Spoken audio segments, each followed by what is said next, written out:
Langit terbuka seperti luka. Sebuah api meluncur deras ke tanah, membakar langit malam di atas padang tandus yang belum bernama. Suara dentumannya terdengar selama 3 musim.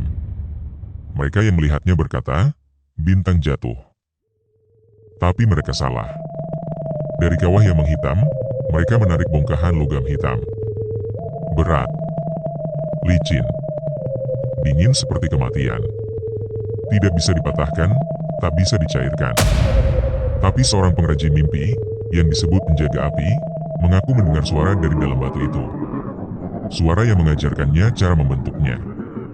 Maka dia menempanya menjadi pisau. Pisau langit. Sejak pisau itu dibuat, matahari tidak pernah bersinar dengan cara yang sama. Anak-anak mulai lahir dengan mata gelap. Hewan-hewan di sekitar desa melarikan diri ke arah yang sama. Utara, menjauhi tanah tempat pisau ditempa. Dan orang-orang mulai mendengar bisikan. Bahkan ketika tidak ada angin. Pendeta pertama yang menggenggamnya berbicara dalam bahasa bintang. Lalu membelah dadanya sendiri dan berkata,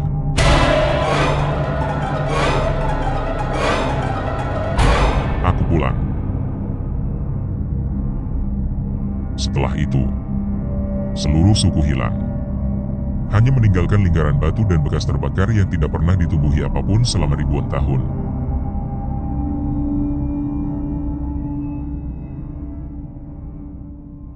Göbekli Tepe, Turki. Tim arkeologi internasional menemukan peti batu besar terkubur 4 meter di bawah fondasi lama. Di dalamnya, ada pisau logam hitam. Tidak berkarat. Tidak tumpul. Dan meskipun telah dikubur ribuan tahun, permukaannya seperti baru ditempa kemarin. Analisis isotop menunjukkan, ini bukan logam bumi. Bahkan, bukan logam tata surya kita. Ada konsentrasi isotop X299, unsur hipotesis yang hanya terbentuk dalam kondisi gravitasi ekstrim. Kondisi yang hanya bisa terjadi di dekat. Lubang hitam. Lalu hal-hal aneh mulai terjadi. 2 peneliti alami migrain hebat setelah menyentuhnya. Seorang teknisi menggambar simbol di dinding laboratorium dalam keadaan tidak sadar. Simbol itu identik dengan ukiran pada pisau.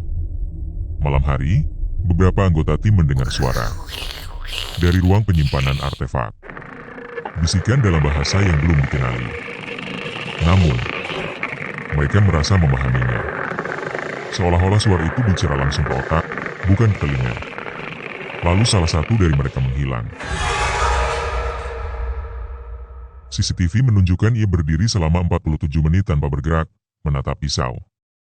Lalu tiba-tiba hilang dari rekaman. Tidak menghilang pelan. Hilang. Seketika. Seperti dipotong dari kenyataan.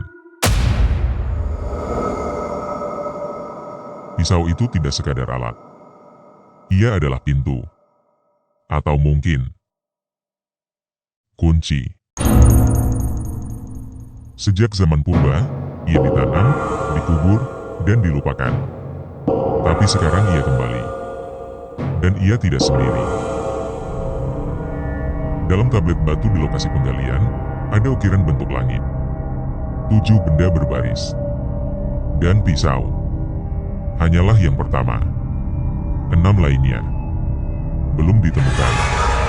Atau mungkin sudah, tapi belum dibangkitkan. Kami tidak menemukan pisau ini. Dia yang menemukan kami.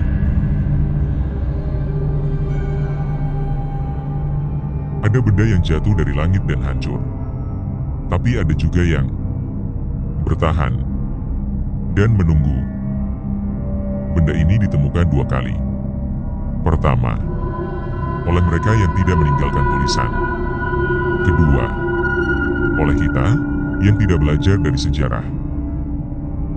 Jika kalian mendengar suara ketika tidur yang membisikkan bintang, jangan dijawab.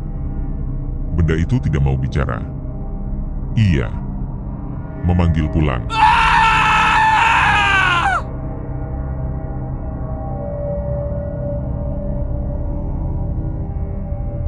Terima kasih telah menyimak cerita malam ini. Jika kalian merasakan sesuatu yang berubah sejak mendengar kisah ini, mungkin itu bukan kebetulan. Jangan lupa untuk like, subscribe, dan nyalakan lonceng agar kalian tidak tertinggal cerita-cerita gelap lainnya di langit ke-13. Karena tidak semua yang jatuh dari langit ingin ditemukan kembali.